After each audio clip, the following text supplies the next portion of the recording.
आज से पहले अगर आपने इस चैनल को सब्सक्राइब नहीं किया तो आप इस चैनल को सब्सक्राइब कर लें ताकि हर आने वाली नई वीडियो वो आप तक बआसानी पहुंच सके। अस्सलामु अलैकुम वरहमतुल्लाहि वबरकातुहू।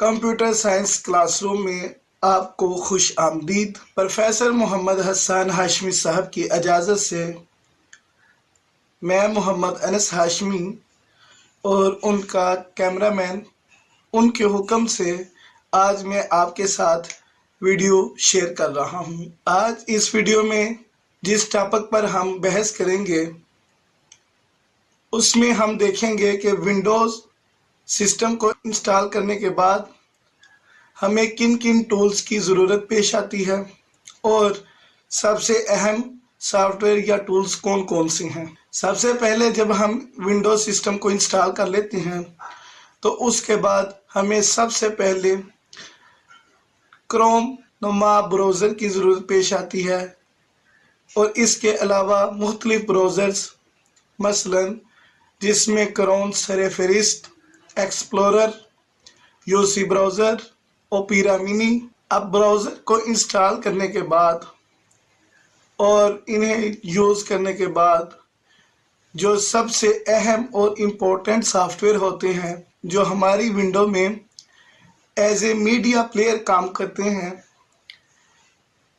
उन सॉफ्टवेयर्स में से जो सहर फहरिस्त हैं उनमें पहला VLC मीडिया प्लेयर, दूसरे नंबर पर मीडिया प्लेयर, तीसरे नंबर पर RC प्लेयर और चौथे नंबर पर विंडो का अपना मीडिया प्लेयर शामिल है। इसी टॉपिक को मद्देनजर रखते हुए और आगे बढ़ाते हुए तीसरे और बहुत ही इम्पोर्टेंट टूल या सॉफ्टवेयर जो किसी किस्म की चीज़ को डाउनलोड करने, मिसाल के तौर पर अगर मुझे किसी किस्म की वीडियो, यूट्यूब वीडियो या हसन हाशमी साहब का लेक्चर आपने डाउनलोड करना है तो उसके लिए, या आपने नाज शरीफ या किसी ऐसी नेचुरल म्यूज़िक को डाउनलोड करना है, या आपने विंडोज सिस्टम को डाउनलोड करना है, या किसी भी किस्म की फ़ाइल, टेक्स्ट फाइल हो गई या एक्जी फाइल हो गई, किसी भी किस्म की फ़ाइल को डाउनलोड करने के लिए जिन सॉफ्टवेयर की ज़रूरत पेश होती है उन्हें डाउनलोडर कहते हैं। अब डाउनलोडर्स में सबसे इम्पोर्टेंट सॉफ्टवेयर जो हैं वो दो हैं। पहले नंबर पर आता है IDM, जिसका मुहफ़्फ़फ़ या एब्रीवेशन इंटरनेट डाउनलोड मैनेजर है।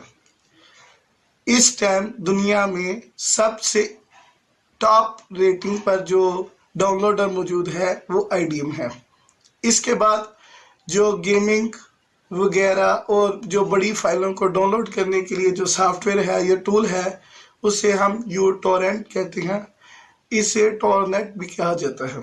और इसके बाद जो मैं तीसरा आपको बताने जा रहा हूँ ये एक डाउनलोडर भी है और मेरा और आपके दरमियान एक गेमिंग राब्ता कायम करने के लिए, वर्चुअल राब्ता कायम के लिए एक और डाउनलोडर सॉफ्टवेयर है। ये एक एक्सिलरी सॉफ्टवेयर समझ लें और एक्स्ट्रा सॉफ्टवेयर समझ लें, इसे हम स्ट्रीम सॉफ्टवेयर भी कहते हैं। अब इन तमाम टूल्स और सॉफ्टवेयर्स को मद्देनज़र रखते हुए इन पर बहस करने के बाद हमें सबसे इम्पोर्टेंट और सबसे अहम सॉफ्टवेयर जिसे माइक्रोसॉफ्ट कहते हैं इसकी ज़रूरत पेश आती है। चूँकि हम स्टूडेंट्स हैं, हमारी लाइफ स्टूडेंट्स है, हमारी लाइफ स्टूडेंट की है, हम एक तालिब इल्म की ज़िंदगी गुजारते हैं, तो हमारे पढ़ने और लिखने के लिए भी कोई ऐसा सॉफ्टवेयर तो होना चाहिए जिसमें हम बआसानी पढ़ भी सकते हैं और लिख भी सकते हैं। माइक्रोसॉफ्ट टीम ने हमारे लिए एक ऐसा ही मुनफरद सॉफ्टवेयर हमारे सामने पेश किया है जिसे माइक्रोसॉफ्ट ऑफिस कहते हैं।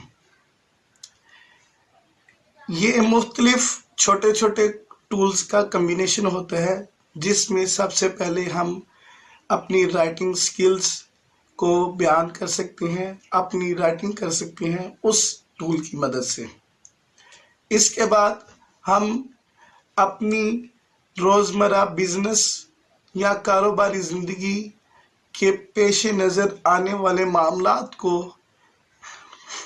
صحیح طور پر جانچنے اور انہیں لکھنے کے لیے ایک ٹول کی ضرورت پڑتی ہے، وہ بھی مائکروسافٹ ٹیم نے اسی میں رکھا ہے، جسے ہم مائکروسافٹ ایکسل سے یاد کرتے ہیں۔ اس کے بعد جو میرے اسٹوڈنٹ دوست یا میرے دوست احباب جن کو ڈیٹا انٹری کا شوق ہے اور وہ ڈیٹا انٹری کرنا جانتے ہیں، چھوٹے چھوٹے سافٹ ویئر بنانا جانتے ہیں، اس کے لیے یا اس میں مدد دینے کے لیے جو مائکروسافٹ ٹیم نے مائکروسافٹ آفس میں جس قسم کا ٹول ہمارے ساتھ متعارف کروایا ہے، اسے ہم ڈیٹا انٹری سافٹ ویئر یا ڈیٹا انٹری ٹول بھی کہتے ہیں۔ اس کے بعد میں پریزنٹیشن آپ کے سامنے پیش کر رہا ہوں۔ پریزنٹیشن ہوتا ہے مختلف طریقوں سے اپنی بات کو آپ تک یا مقررہ صارفین تک پہنچانا پریزنٹیشن ہوتا ہے۔ اس ٹائم جو سلائیڈز کا دور چل رہا ہے، ہم مختلف گرافس یا سلائیڈ کی مدد سے اپنی بات کو منوانے اور اس کو ثابت کرنے کے لیے جس ٹول کا استعمال کرتے ہیں، that is called Microsoft PowerPoint. ان تمام ٹولز اور سافٹ ویئرز کو جاننے کے بعد سب سے امپورٹنٹ اور سب سے اہم ٹول جو رائٹنگ کو بھی، ڈیٹا انٹری کو بھی، ہماری پریزنٹیشن شیٹس کو بھی بالکل علیحدہ طور پر ہمارے پرنٹر سے نکال سکتا ہے، اور اس میں اتنی صلاحیت ہوتی ہے کہ وہ ہمیں اس تمام ڈیٹا کو ایک امیج کی شکل میں لا کر دیتا ہے، اسے ہم PDF کہتے ہیں۔ اب PDF بنانے کے لیے بہت سے سافٹ ویئر موجود ہیں، لیکن سب سے جو امپورٹنٹ اور سب سے بہترین سافٹ ویئر ہے، جو اس time top rated software ہے، وہ دو ہیں۔ پہلے نمبر پر فاگزٹ ریڈر اور دوسرے نمبر پر اڈوب۔ آج ہم نے سیکھا، ہم نے جانا کہ ونڈوز کو انسٹال کرنے کے بعد ہمیں کن کن سافٹ ویئرز کی ضرورت پیش آتی ہے، وہ کون کون سے ٹول ہیں جو ہمیں بہت آسانی فراہم کرتے ہیں۔ آئندہ سیریز انہی ٹاپکس پر چلے گی اور میں انہیں بخوبی ایک ایک کر کے آپ کے سامنے انہیں پیش کروں گا۔ تب تک کے لیے مجھے دیجیے اجازت۔ اللہ نگہبان، اللہ حافظ۔